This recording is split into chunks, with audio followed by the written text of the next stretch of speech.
হুম, এটা জেসে ভর্তা না, বাংলার নতুন বছরে বৈশাখের স্পেশাল ভর্তা, নতুন ধরনের বৈশাখী ভর্তা।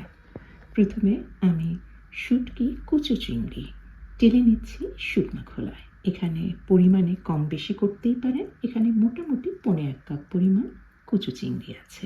ভালো করে কিন্তু ধুয়ে নেওয়া এবং খুব ভালো করে কিন্তু শুকিয়ে নিয়েছি। আর এর মধ্যে দিয়ে দিলাম 3টা শুকনা লাল মরিচ। শুকনা লাল মরিচটাও এর সাথেই টেলে নেব। আর নতুনত্ব এখানেই 1 কি 2 টেবিল চামচের মতো আমি দিয়েছি সাদা সিজাম বা তিল।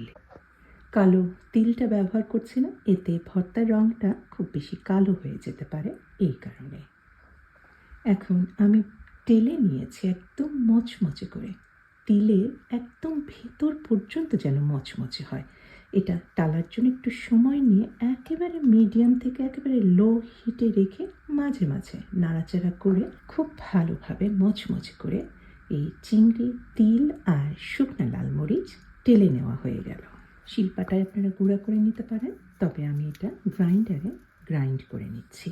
তবে তার আগে নতুনত্ব বলতে আর কি, এই যে এখন দিয়ে দিচ্ছি সাদা সরিষা 1 টেবিল চামচ বা 1 চা চামচের মতো হলেই হবে। আর এই সরষা কিন্তু ভালোভাবে ধুয়ে নেওয়া, তারপর রোদে শুকিয়ে নেওয়া। আর সরষা কিন্তু কখনোই ভাজবেন না, এটা কাঁচা অবস্থাতেই দিতে হবে। আর সাদা সর্ষে ব্যবহার করার 2টা কারণ আছে। একটা হচ্ছে ভর্তার রঙটা একটু সাদাটে ধরনের হবে, কালো সর্ষেতে কালো রঙটা বেশি চলে আসে ভর্তায়। আর একটা ব্যাপার হচ্ছে লাল সর্ষে বা সাদা সর্ষেটা, এটা কিন্তু ঝাঁঝালো একটু কম হয়। কালো সর্ষে দিলে ঝাঁঝালো অর্থাৎ ঝাঁঝটা বা ঝালটা একটু বেশি হয়, তবে এটা একেবারেই আপনাদের ইচ্ছা।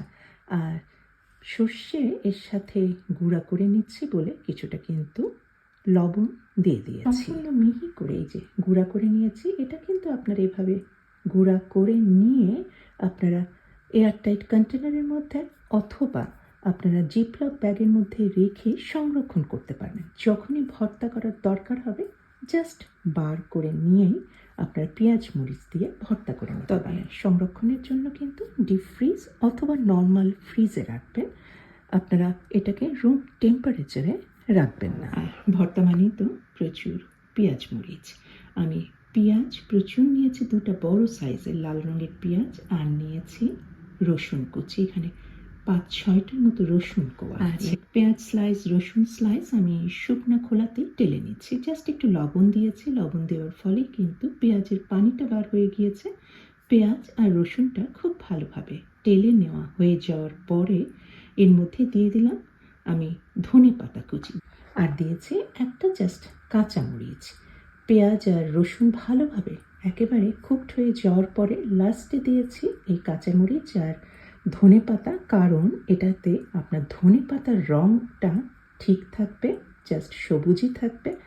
আর ধনেপাতার কিন্তু যে গন্ধটা, সেই গন্ধটা খুব আপনি পাবেন খাওয়ার সময় ভর্তা।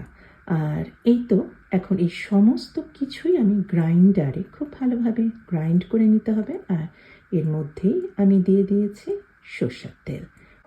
অবশ্যই ভর্তায় কাঁচা সরষের তেলটা দেওয়ার চেষ্টা করবেন। এই কারণেই আমি পেঁয়াজ আর রসুন কিন্তু তেল দিয়ে ভাজিনি।